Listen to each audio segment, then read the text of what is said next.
Selamat siang Pak Billy, terima kasih atas waktunya untuk wawancara ini. Jadi topik yang akan kita angkat hari ini adalah tentang machine learning ya Pak. Bagaimana Bank Mandiri memanfaatkan machine learning dan big data tentunya untuk berbagai kebutuhan bisnis maupun internal Bank Mandiri. Terima kasih Bu Lili atas waktunya juga ya dari Info Komputer juga. Sebetulnya perkembangan kapabilitas machine learning di Bank Mandiri ini sudah cukup lama ya, sekitar dari tahun 2016-2017 ya. Tentunya machine learning ini dalam aktivitasnya selalu berhubungan dengan bagaimana caranya kita bisa membangun suatu mekanisme targeting, customer targeting yang baik ya, untuk mengetahui sebetulnya keinginan customer itu seperti apa ya, dilihat dari profilnya maupun dilihat dari behavior-nya mereka ya, aktivitas finansialnya mereka. Lalu machine learning itu bisa membantu kita untuk sebetulnya mendevelop propensity model ya, untuk nasabah-nasabah yang bisa berpotensi untuk kita gali lebih dalam lagi dari segi finansialnya, produk-produk apa yang bisa kita jual kepada mereka, dan juga sebetulnya memprediksi apakah nasabah-nasabahnya itu akan membutuhkan apa, ya kan, membutuhkan suatu produk, atau sebetulnya mungkin akan keluar dari Bank Mandiri. Itu kan sebetulnya bisa kita lihat dari pattern, dari aktivitas finansialnya mereka. Nah, tapi juga kita juga bisa melihat bahwa kebutuhan machine learning itu dilibatkan dalam sisi resiko juga, ya. Apakah customer tersebut atau nasabah tersebut sebetulnya ada masalah segi finansialnya, mungkin dilihat dari sektor industrinya mungkin ya. Jadi banyak sekali komponen-komponen, faktor-faktor kita bisa masukkan ke dalam pembuatan machine learning itu untuk agar bisa kita melihat ke depannya itu kita bisa cepat untuk berinteraksi dengan customer dan juga bisa mengetahui sebetulnya nasabah atau customer tersebut itu memerlukan apa dari segi finansial needs-nya gitu. Itu sih.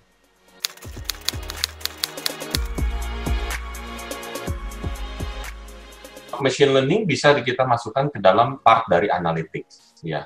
Tapi juga machine learning juga bisa digunakan untuk berhubungan dengan finansial industri yang mungkin bisa berhubungan dengan fraud, dengan risk ya, dan aktivitas-aktivitas yang memerlukan data, ya kan, mengolah suatu data yang begitu besar ya, karena memerlukan big data teknologinya, big data platformnya, untuk sebetulnya membangun use case atau membangun sebetulnya atau merespon terhadap bisnis problem ya. Jadi nggak hanya untuk marketing mungkin kita ngomonginnya sekarang customer journey, customer experience itu mungkin lebih baik ya, karena kita ingin make sure bahwa dari customer tersebut on board atau membuka account rekening dengan Bank Mandiri, tentunya kita harus memupuk mereka, nasabah-nasabah tersebut, untuk kira-kira setelah itu memerlukan apa, aktivitas finansialnya memerlukan produk apa, atau sebetulnya memerlukan needs apa di luar tidak hanya menjual produk, mungkin ada service-service, feature-features yang mereka perlukan ya. Nah, itu sebetulnya bisa kita bangun as part of analytics, gitu. Jadi, bisa untuk analytics, itu related dengan marketing, bisa juga related dengan risk analytics, ya, memprediksi bahwa customer tersebut apakah akan sebetulnya jatuh ke default, atau misalnya NPL, ya kan? Atau terkait dengan regulatory, untuk melihat bahwa apakah customer tersebut, nasabah tersebut, itu baik-baik saja, atau sebetulnya involve di aktivitas-aktivitas yang related dengan fraud activity, gitu sih Bu. Kalau saya bilang bukan untuk otomatisasi sih, sebetulnya ini adalah suatu capability atau kapabilitas baru, terutama di Bank Mandiri dan juga di luar Bank Mandiri, yang related dengan aktivitas menggunakan data dan analytics, gitu ya. Ini adalah suatu kemampuan baru ya. Biasanya seorang statistician atau seorang analis itu membuat suatu statistical model itu menggunakan cara yang tradisional, melihat variable variabel-variabel satu persatu gitu kan ya, dan juga memprediksi, dan kadang-kadang menggunakan common sense atau logika, ya kan. Contoh misalkan gimana caranya memprediksi bahwa nasabah tersebut ingin membeli KPR misalkan ya, atau memerlukan KPR. Biasanya kita lihat, oh dia baru merit biasanya gitu kan, atau mau merit gitu, umur relatif lebih muda gitu kan ya, atau dia sudah bekerja dengan minimum income berapa gitu kan ya. Nah, tapi dengan berkembangannya zaman, sebetulnya banyak sekali faktor-faktor atau variabel-variabel musik bisa kita masukkan ke dalam pembuatan suatu model itu agar supaya lebih akurat dan lebih real time, ya. Nah, dengan adanya teknologi yang mendukung juga ya, yang zaman sekarang ini, sebetulnya machine learning itu mempunyai capability untuk mengkalibrasi secara real time, mengkalibrasi suatu model itu secara lebih cepat lagi, ya. Jadi dulu kalau pada waktu belum ada machine learning atau AI, biasanya kita mengkalibrasi 6 bulan sekali. Ambil dulu sampelnya gitu yang mencukupi gitu ya. Lalu kita mengkalibrasi, oh ternyata ada perubahan dari segi behavior atau segi profile untuk suatu penawaran suatu produk. Nah, sekarang enggak. Dikarenakan teknologi sudah mendukung, data tersebut bisa lebih live streaming, dimasukkan ke dalam model yang kita sudah buat, lalu mengkalibrasi secara lebih cepat. Dan perubahan itu bisa dilakukan dalam machine learning, kapabilitas machine learning. Betul, dan kita benar-benar bisa melihat, oh, karena misalkan kalau contoh, sebelum pandemi dan setelah pandemi, pasti kita melihat bahwa perubahan aktivitas kita aja secara common sense pasti berubah. Dulunya mungkin sering pergi ke supermarket belanja. Sekarang kita mikirinnya, aduh kalau nggak penting-penting nggak usah ke supermarket deh. Nah, berarti kan peningkatan sales bukan di supermarket, tapi peningkatan sales di online shopping. Nah, itu kan sebetulnya seberapa cepat kita aware-nya itu kan sebetulnya kita minta bantuan machine learning untuk belajar. Ya, untuk belajar, oh ternyata ada change in behavior nih, ya, sebelum dan setelah pandemi. Nah, itu salah satu mungkin contoh yang paling simpel ya. Ya, tapi juga bukan hanya karena pandemi, mungkin dampak dari kompetitor-kompetitor juga bisa merubah perlakuan customer-customer kita atau nasabah-nasabah kita. Sebetulnya kalau saya melihat bahwa kenapa ada terminologi data scientist, dikarenakan sebetulnya dengan teknologi yang sekarang, ya kan, platform big data dan penggunaan, kita bilang bahwa bahasa pemrogramannya lebih advance sekarang ini, seperti Python, ya kan, machine learning itu kan, Python adalah salah satu machine learning language gitu ya, bahasa pemrograman baru di machine learning gitu ya. Nah, maka biasanya personelnya dinamakan data scientist. Ya, tentunya data scientist ini kemampuannya kalau dibandingkan dengan dulu seorang analis mungkin harus slightly lebih advance. Ya, kita melihat mungkin mereka harus mengerti bisnis, ya, dan mereka bisa berpikir think out of the box-nya mungkin lebih. Misalkan, kira-kira faktor-faktor apa lagi atau penggabungan variable-variable apa lagi yang bisa menunjang atau mengkontribusi terhadap keakurasian dari suatu model, suatu statistical model, ya, which is suatu machine learning model itu. Lalu kita melihat juga bahwa kemampuan dia untuk mengerti secara teknologi, big data teknologi itu atau ekosistem big data itu juga harus lebih bisa. Ya, nah itu hal-hal yang sebetulnya bisa kita namakan seorang data scientist. Ya, tapi fundamental basic understanding tentang menganalisa itu harus ada lah, pastinya sama ya dulu dan sekarang.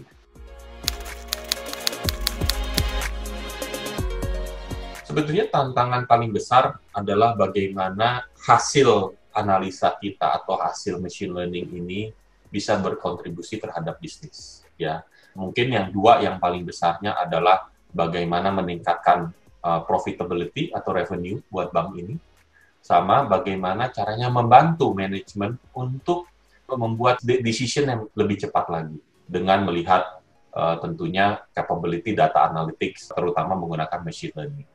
Ya, dulu kalau kita lihat bahwa sebetulnya banyak sekali common sense atau berdasarkan pengalaman.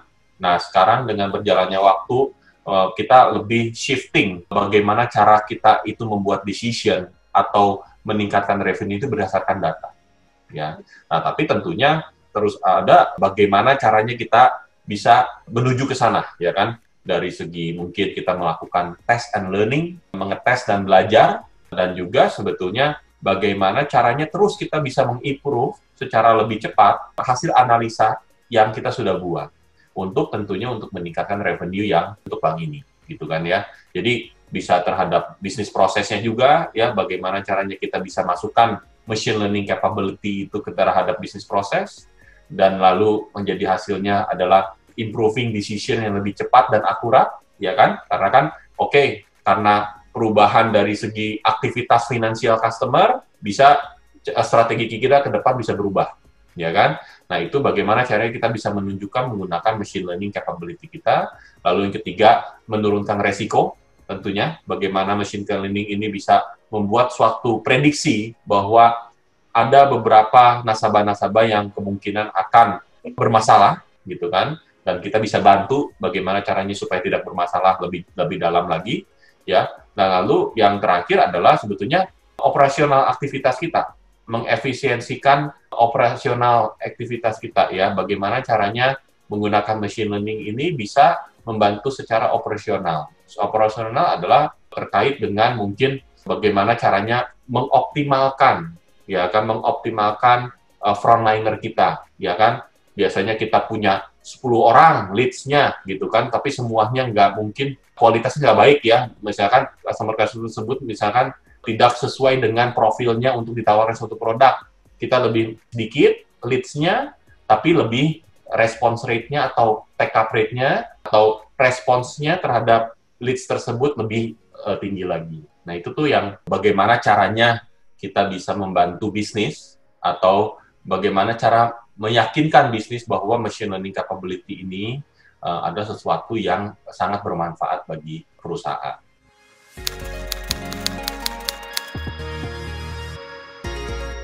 Bisa dibilang bahwa kualitas data kita selalu kita improve. Ya, ini sebetulnya tantangan atau challenge yang biasa dihadapi oleh semua bank, apalagi bank-bank yang sudah lama ya dibangunnya. Kita kan dari 98 ya, tentunya merger dari 4 bank, kualitas data dan perubahan dari segi peraturan, policy, regulation itu sebetulnya berkontribusi terhadap kualitas data kita. Nah, kan tetapi sebetulnya at some point kita harus bagaimana kita mengembangkan kapabilitas, salah satu adalah machine learning. Nah, salah satu challenge-nya adalah biasanya kita mulai dengan satu use case. Ya, fokus dengan use case, ya kan? Misalkan contoh fokus dengan kartu kredit, ya kan? Kartu kredit, use case-nya apa? Use case-nya bagaimana cara meningkatkan sales, ya. Cara meningkatkan sales. Jadi, bagaimana caranya meningkatkan sales tersebut agar supaya kita mentargetkan suatu marketing ya sesuai dengan profil si customer tersebut. Nah, baru kita compare, ya kan? Atau kita bandingkan cara lama dengan cara baru. Cara lama random, kita kasih ke semua orang, misalkan offernya A, gitu kan ya. Nah, sekarang kita kasih offer A tersebut terhadap beberapa segmen saja, atau beberapa profil saja. Nah, peningkatan sales-nya itu bagaimana?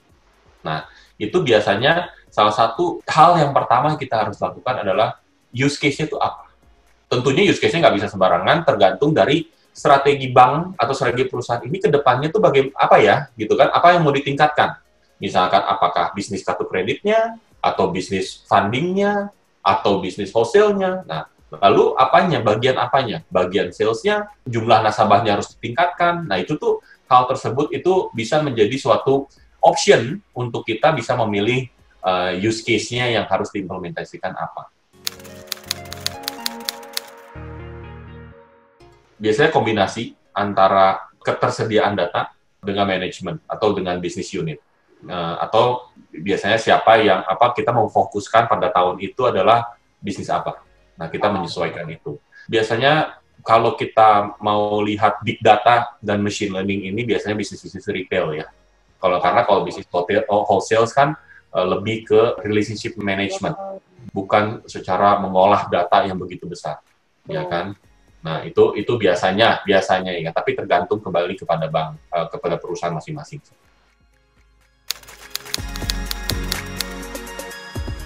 Kita terkait dengan people dulu, ya. Tentunya people-nya bukan hanya internal tempat saya di Enterprise Data Management Group, tapi juga people dari business unit, ya, yang memang sekarang bisa mendapatkan benefit-nya dari segi targeting atau leads yang lebih berkualitas, ya, atau bagaimana caranya memberikan solusi yang lebih baik lagi agar supaya bisnis yang mereka itu bisa berkembang lebih baik lagi. Ya, tentunya kontribusi dari kita adalah bagaimana memberikan leads yang berkualitas atau targeting nasabah-nasabah yang lebih berkualitas. Itu satu.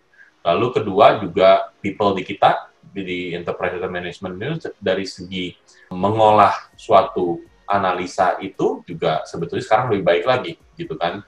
Bukan dilihat dari hanya menggunakan tabulasi, gitu kan, melihat satu dimensi saja, tapi benar-benar bagaimana caranya kita bisa melihat the whole customer view, customer 360 view, ya, bahwa nasabah tersebut kalau ingin misalkan analisanya funding, melihatnya bukan hanya balance fundingnya saja, tapi misalkan nasabah tersebut mempunyai produk apa lagi, ya kan? Nah, produk apa lagi itu menjadi faktor-faktor yang penting atau variable-variable penting untuk kita bisa masukkan untuk pembangunan suatu machine learning model, ya.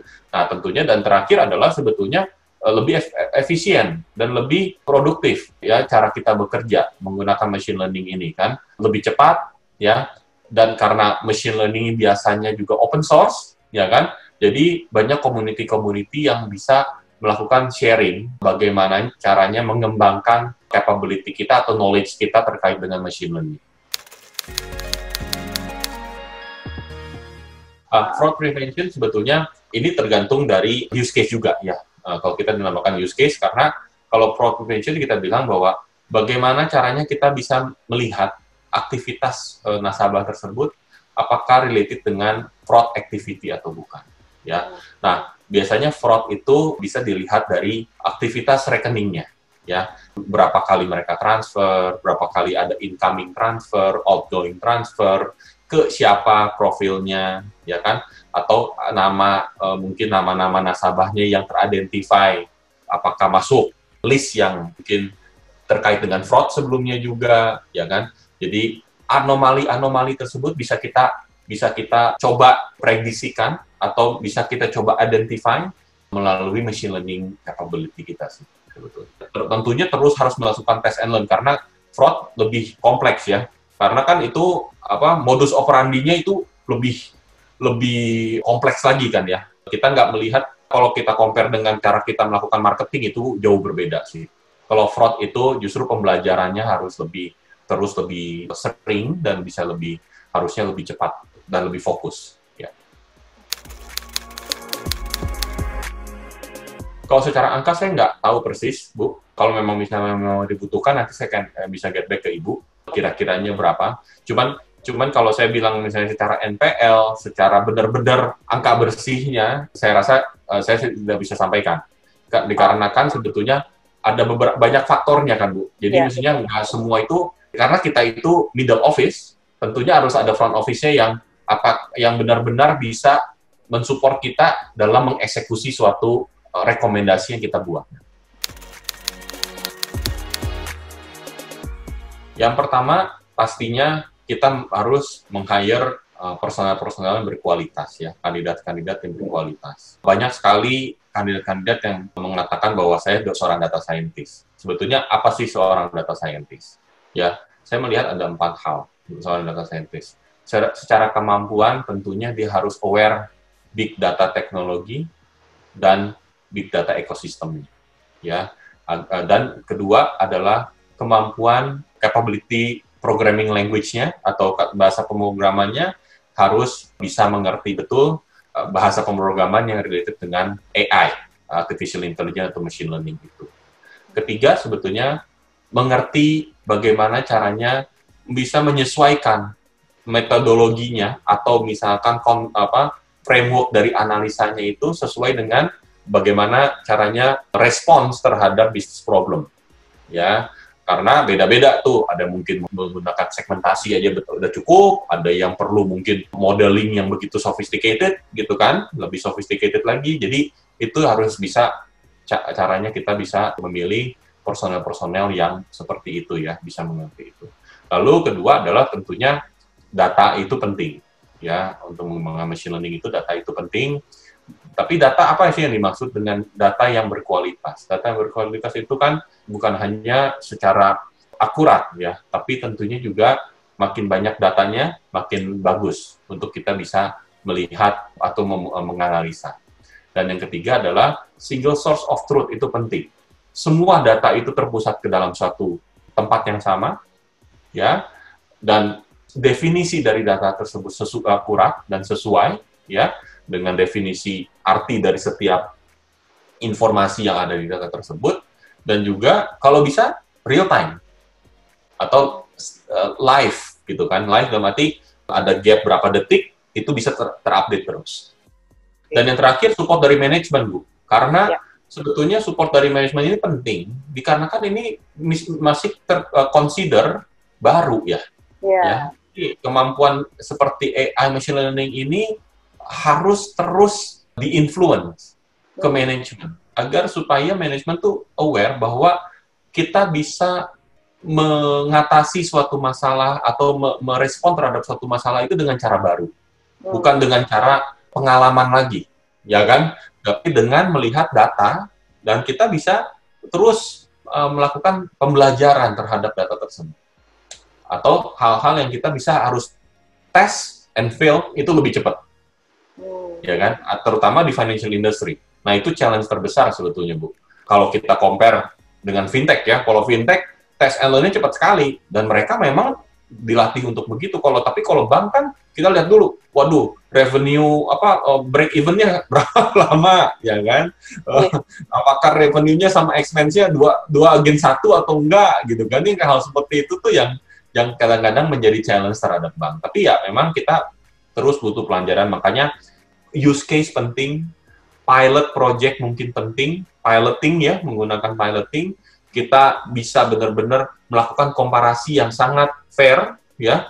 Misalkan komparasi itu bisa champion challenger, test and control, jadi measurement-nya tetap bisa terjaga, bahwa apakah hasil machine learning ini lebih baik dibanding cara yang terdahulu, ya kan? Nah, dari situ baru kalau misalkan sudah terbukti, baru kita roll out. Ya, atau kita benar-benar make it full roll out gitu, bukan tes lagi gitu. Nah, hal seperti itu yang memang kita harus bisa menginfluence manajemen dan tentunya customer internal kita, agar kemampuan machine learning ini terus berkembang, dan juga personel yang ada di tempat IDM ini bisa terus belajar kan, terhadap data-data yang ada.